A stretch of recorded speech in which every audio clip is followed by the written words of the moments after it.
Hi Sitecore folks. So today we have Devanshi Kakade with us on Sitecore TECH Talks, and Devanshi has around 10 years of industry experience and 5 years in Sitecore. And today, she is here to share her knowledge about Sitecore upgrades and migration. She has worked on a few projects of Sitecore upgrades, and we have had multiple conversations in the hallway or while working on the projects together. So this is kind of a special episode for me because we have also worked together on some projects, and today she will share her knowledge on upgrades with us. So Devanshi, first of all, thank you for your time and being available on Sitecore TECH Talks. Yeah.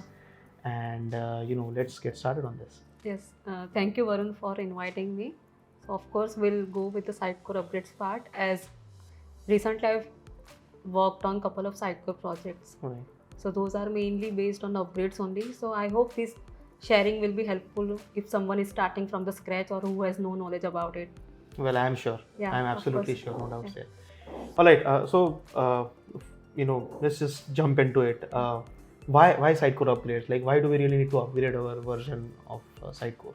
Yeah, so as the day by day the trend is changing, Sitecore also giving new versions to work with the performance, some bug fixes, and some enhancements into the latest version. Hence, we recommend to stay up to date with the latest Sitecore version. Right. In such situations, like of course, new enhancements, new features you mentioned. In case of those new features, how do I really, as a developer, how do I know which new feature is available? Yeah, so if you have planned on which version I have to migrate, so Sitecore has the release information about that version. Whenever you go to Sitecore downloads page, on that you will see the release information. It has all the detailed information presented. Right. And I believe one of the main reasons also to upgrade is because Sitecore generally stops supporting the older versions, right? Yeah, of course. So there are, I think the main support is there, and then there is an extended support for some time. But then at one point of time, they'll stop supporting you. Yeah, obviously. Right. All right. So then, what are the different types of upgrades in Sitecore? Yeah, so as I know, and I've browsed about it, I've referred documentation. I found that in place migration and the parallel migration, or you can say upgrade, those are the types of the Sitecore upgrades. Sure. So, so there are two ways. So then, in place of in-place updates or in-place upgrades, how is it? How does it happen, or how is it done? Yeah. So in place, there's a risk is high at that time, as you are upgrading your same environment with the latest version, and it's the same site is upgrading, so there will be a more downtime as well. So if you are planning to upgrade at that time, you have to think about very carefully. If you are using the standard Sitecore features, and for example, if you have sites like blogging site where you are updating or publishing articles every day, so that will be helpful if you are doing through in-place upgrade. Right. But then what is the procedure of doing an in-place upgrade? Okay, so there are a couple of ways you can do the in-place upgrade. You can, first of all, you have to take the backup of all of your Sitecore databases, your file system, your configuration, and then you can do upgrade using the provided tools from the Sitecore side. Right. Yeah. So can you give us a glimpse on what kind of tools they are? Yeah, Sitecore provides their Sitecore upgrade tool. Using that, it internally does the upgrade process itself. So which is you can say the safer process as it does internally. Right. Well, in case of these tools that you mentioned, is it like there is an update wizard available? Yeah, update wizard is available. So it is more in a controlled manner if you are upgrading. So risk is less if you are upgrading in this manner. Right. So then, of course, so that is about the base Sitecore that gets upgraded. Maybe let's say from 8 to 9 or 9 to 10. So is it a single step upgrade? No. If you are upgrading from, let's say, from the version 8, so you have to upgrade to version 9, and then you have to upgrade from 9 to 10. So you can consider multi-step upgrade in that case. Okay, so okay, so in place upgrade, so technically if I am on a pretty older version, Yeah. and I'm going to the latest version, let's say I'm on 7 or 8, and I'm going to 10, Yeah. 10.3, which is Yeah. latest right now, then it might be a multi-step upgrade. Yes, of course. So in such cases, of course, is it recommended to do a migration? Yeah, of course, you have to stay with the latest Sitecore version. So in that case, if you are upgrading from version like 7 or 8, you can make a use of update tool first, and then you can from 9 onwards you can use the scripts provided by the Sitecore team. So this way you can do the upgrade process from 8 to 10. Right.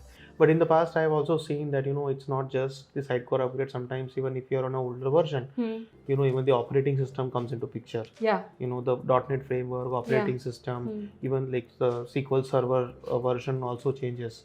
So, does in-place upgrades work in such No, in this case, in-place upgrades won't work.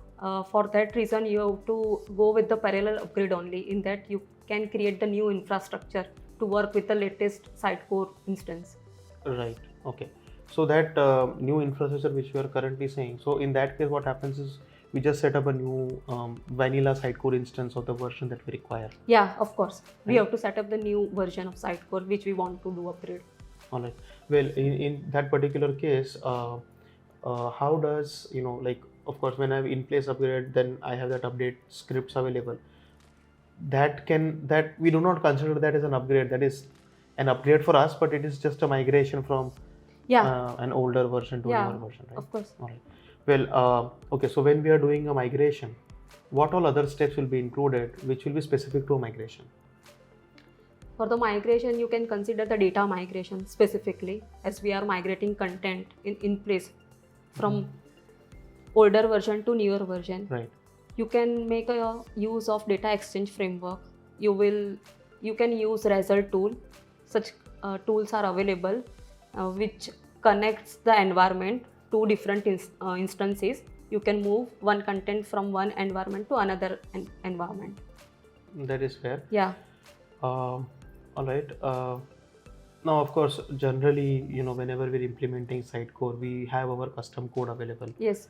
Right. So let's say I have either my older website was on MVC or SXA for that matter, and I had custom code, Visual Studio Solution was available, wherein all the components or renderings, pipelines, schedulers, whatever that was available. How do we really work around upgrading that solution? Yeah, so whenever you are upgrading your solution, that base is similar if you are following in-place upgrade or the parallel upgrade. The code migration, that is the common step between those two types of migration. So Sitecore has provided the recommendation or what best works with the Sitecore version. Right. That is also specified in that documentation. Right. You can visit dev.sitecore.com. That all the information is present. The latest .NET framework you need to upgrade first.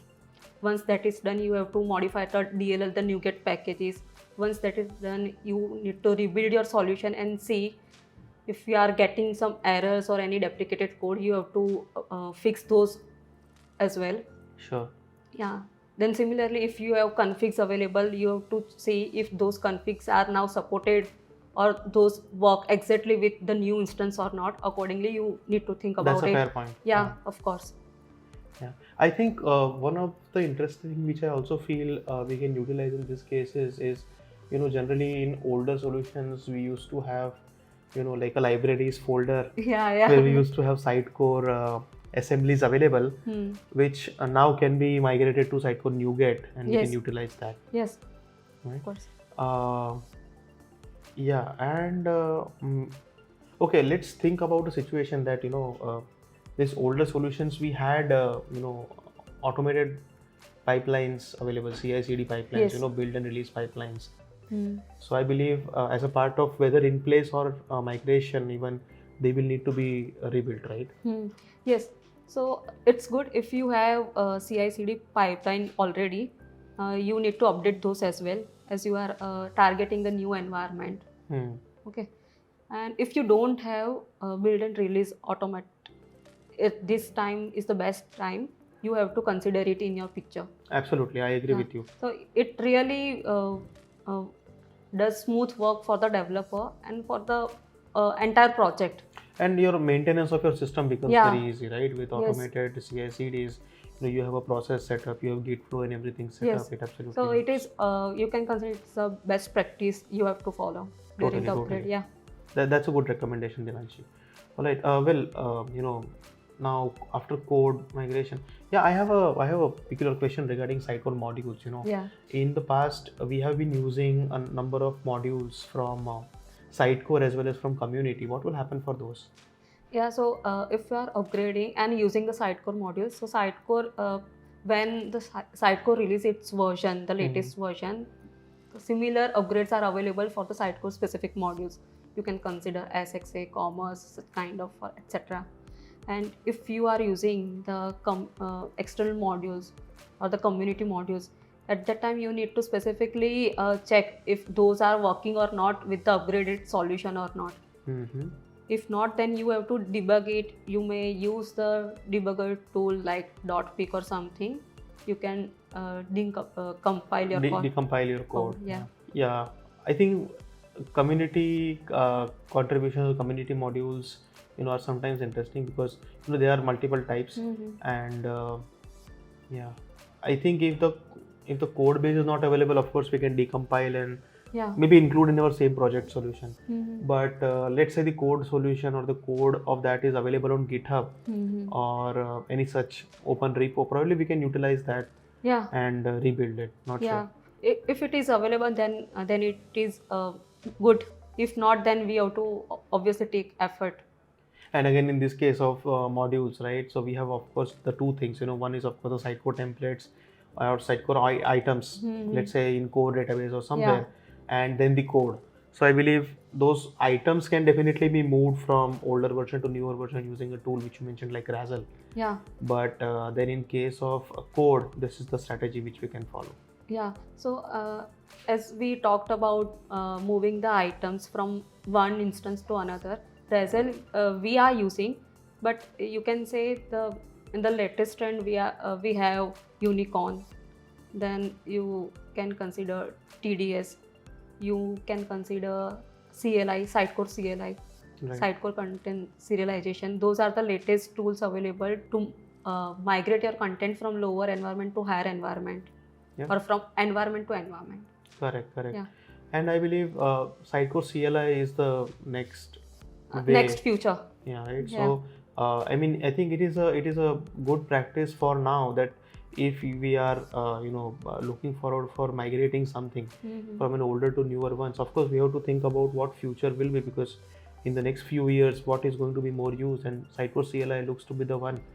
So probably this is a good time. If you are using Unicorn or TDS, you move that. You of course while the new project creations and all, you move that to CLI. Yes. And it is, I think, very, very lightweight as well. With TDS projects, they were bulkier, whereas we have a lot of content items and all moved. But then CLI, because it does not utilize more things, it is lightweight as well. Yes. Okay. What else? Of course, we covered usual in-place upgrades, migrations, content. Let's say I'm talking about migrating to XM Cloud in future. What are the things that I should take care for my Sitecore solution as well as for my code solution per se? So as the world moving towards the composable side, so if you are migrating to XM Cloud, better to keep your components as Azure functions. Functionalities as Azure functions. All right. So basically kind of having a middleware and utilizing serverless functions per se. Those are the serverless functions. And if you are considered the code side, then you have to you can convert your MVC components to the Next.js specific renderings, Next or React specific renderings. Those will be work as a headless architecture in the XM Cloud. Right. Yeah. So from from understanding from what steps we need to take from that perspective, can we say like upgrade being step one and moving from the current components to headless components be step two, Yes. and then the step three be moving to XM Cloud? Yes. Okay. Correct. Okay. So what else? What else do you think we should cover for Sitecore community as far as upgrades are concerned? Okay, from the community standpoint, what can you think of if you are planning to do upgrade? Just plan your upgrade. How much your code solution is old, how much time is it required, and how much cost is invested in that. Consider all those parameters as well. I've shared experience based on my knowledge, my work experience. It may vary based on the different client, different requirement. So it is not the fixed. If one has upgraded in this time frame, then we can do in that time frame. So it always vary based on your case. So you need to think about these parameters while upgrading your projects. Right. So I think these parameters are also important to identify whether you want to do in place or whether you have to do migration. Yes, of course. Alright. Well, yeah, these are great inputs, Devanshi. Yeah. Okay. Thank you for your time, Devanshi. And yeah, that was Devanshi for us sharing her knowledge on Sitecore upgrades. Do let us know how you feel about it. Thank you for watching us. Cheers. Thanks.